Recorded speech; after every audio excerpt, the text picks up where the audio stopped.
Shalom bagi saudara-saudara dimanapun saudara berada. Saya mau menyambung tema mengenai hukum Taurat dan kasih karunia yang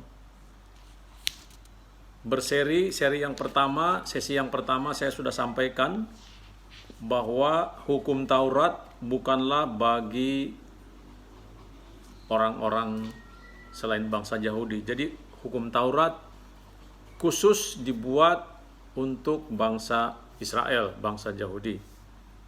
Nah, mari kita baca dari Galatia pasal 1 ayat 6 dan 7.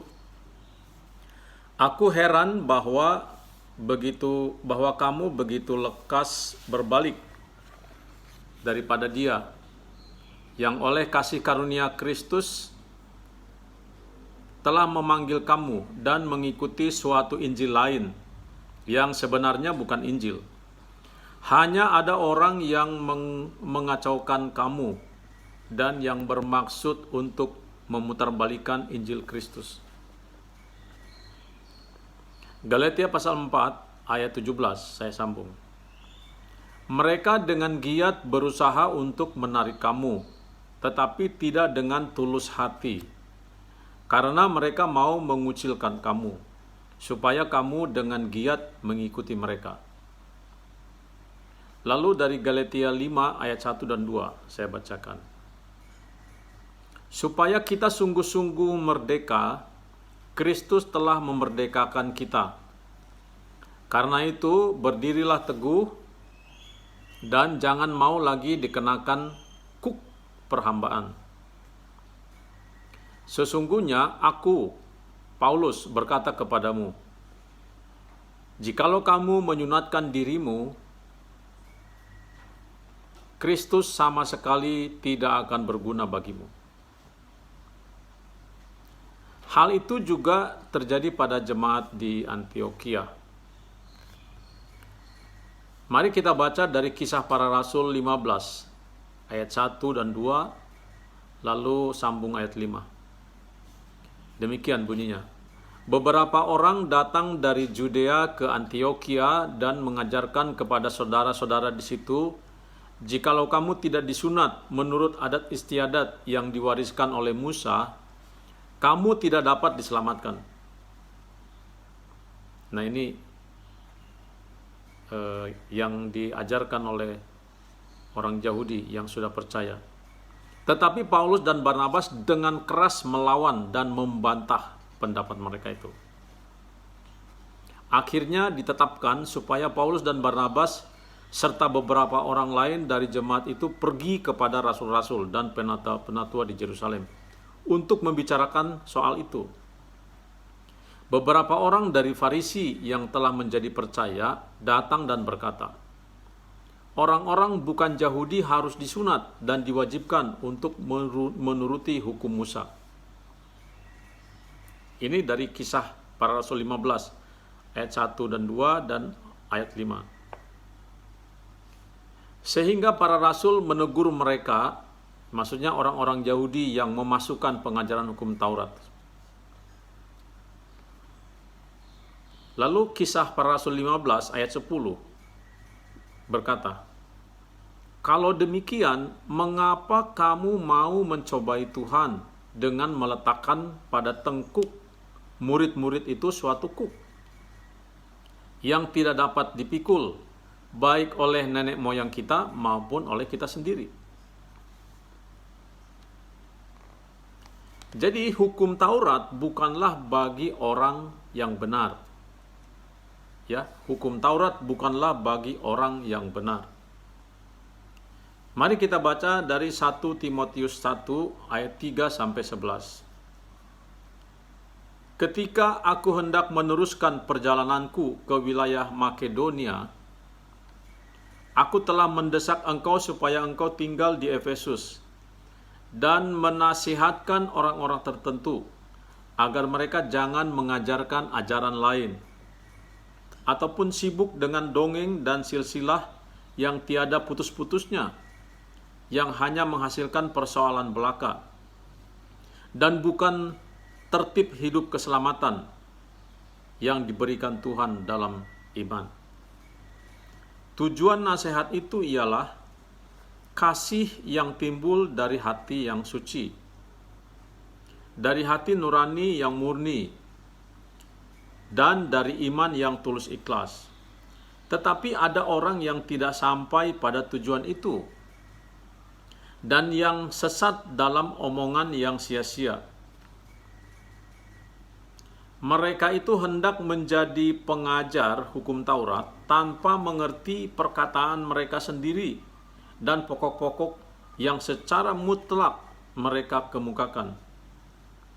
Kita tahu bahwa hukum Taurat itu baik kalau tepat digunakan, yakni dengan keinsafan bahwa hukum Taurat itu bukanlah bagi orang yang benar, melainkan bagi orang durhaka dan orang lalim, bagi orang fasik dan orang berdosa, bagi orang duniawi dan yang tak beragama, bagi pembunuh bapa dan pembunuh ibu, bagi pembunuh pada umumnya, bagi orang cabul dan pemburit, bagi penculik, bagi pendusta, bagi orang makan sumpah, dan seterusnya.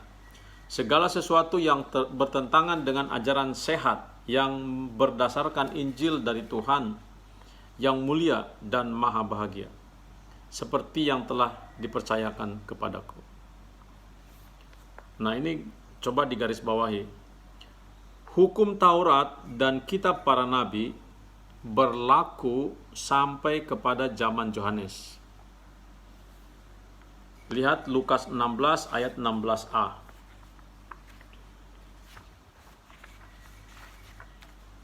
Dikatakan hukum Taurat dan kitab para nabi berlaku sampai kepada zaman Yohanes. Maksudnya adalah Yohanes Pembaptis ya. Nah, ada hal-hal yang kita rangkum tentang hukum Taurat. Dasar atau hukum, dasar atau akar hukum Taurat adalah ketaatan. Usaha manusia melakukan hukum Taurat. Yang pertama, manusia tidak mampu melakukan hukum Taurat 100% kecuali Yesus. Roma 2 ayat 17 dan 18, lalu disambung ayat 23. Demikian bunyinya.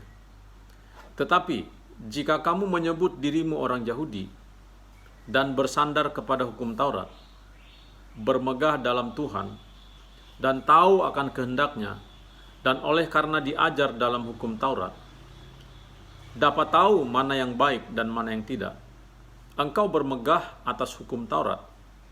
Mengapa engkau sendiri menghina Tuhan dengan melanggar hukum Taurat itu? Ya, di sini faktanya orang-orang Yahudi yang mengaku taat hukum Taurat ternyata terbukti mereka melanggar hukum Taurat.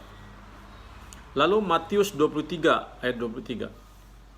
Celakalah kamu hai ahli-ahli Taurat dan orang-orang Farisi, hai kamu orang-orang munafik, sebab persepuluhan dari selasih, adas, manis, dan jintan kamu bayar. Tetapi yang terpenting dalam hukum Taurat kamu abaikan, yaitu keadilan dan belas kasihan dan kesetiaan. Yang satu harus dilakukan dan yang lain jangan diabaikan. Lalu baca Yakobus 2 ayat 10. Sebab barang siapa menuruti seluruh hukum itu, tetapi mengabaikan satu bagian daripadanya, ia bersalah terhadap seluruhnya. Jadi hukum Taurat, kalau kita melanggar, kalau orang Yahudi melanggar satu hukum Taurat, maka ia melanggar terhadap seluruhnya. Ia bersalah terhadap seluruhnya. Lalu baca Ibrani 7 ayat 19. Sebab hukum Taurat sama sekali tidak membawa kesempurnaan. Hukum Taurat berfokus pada lakukan. Gagal melakukan satu perintah, maka gagal seluruhnya. Yang kedua adalah hukum Taurat menunjuk pada pelanggaran-pelanggaran atau dosa, bukan pada hidup benar. Mari kita baca Roma pasal 3 ayat 19 dan 20. Demikian bunyinya. Supaya tersumbat setiap mulut dan seluruh dunia jatuh ke bawah hukuman Tuhan. Sebab tidak ada seorang pun yang dapat dibenarkan di hadapan Tuhan oleh karena melakukan hukum Taurat. Karena justru oleh hukum Taurat orang mengenal dosa. Jadi justru hukum Taurat itu menunjukkan dosa, menyingkapkan dosa. Jadi seperti cermin. Hukum Taurat itu seperti cermin. Hukum Taurat adalah berkuasa untuk menunjukkan dosa-dosa. Tapi hukum Taurat tidak berkuasa untuk membersihkan dosa-dosa. Itu seperti cermin. Cermin, kalau kita bercermin, cermin itu bermanfaat untuk menunjukkan ada yang tidak ada kotoran di muka, tetapi cermin itu tidak bisa membersihkan kotoran itu. Nah, itulah hukum Taurat. Hukum Taurat bermanfaat untuk menunjukkan pelanggaran, tetapi tidak dapat membersihkan dosa pelanggaran. Nah, mari kita baca Roma pasal 4 ayat 15. Demikian bunyinya. Karena hukum Taurat membangkitkan murka, tetapi di mana tidak ada hukum Taurat, di situ tidak ada juga pelanggaran. Tanpa hukum Taurat, dosa mati. Sesudah datang perintah hukum Taurat, dosa mulai hidup. Ingat di kisah bangsa Israel ketika sampai di Gunung Sinai, ketika bangsa Israel menantang kepada Musa sampaikan kepada Tuhan, berikan saja perintah-perintah itu dan kami akan taati. Lalu Musa naik ke Gunung Sinai, Tuhan berikan 2 loh batu berisi 10 perintah Tuhan. 40 hari kemudian mereka sudah melanggar hukum yang pertama, yaitu tentang sembahlah aku. Mereka sudah membuat patung emas. Sejak itu 3.000 orang mati. Jadi hukum Taurat itu menunjukkan sejak hukum Taurat diberlakukan, dosa mulai hidup. Nah, Roma 5 ayat 13, demikian bunyinya. Sebab sebelum hukum Taurat ada, telah ada dosa di dunia. Tetapi dosa itu tidak diperhitungkan kalau tidak ada hukum Taurat. Jadi dosa itu mulai diperhitungkan sejak ada hukum Taurat. Ingat perjalanan bangsa Israel dari Mesir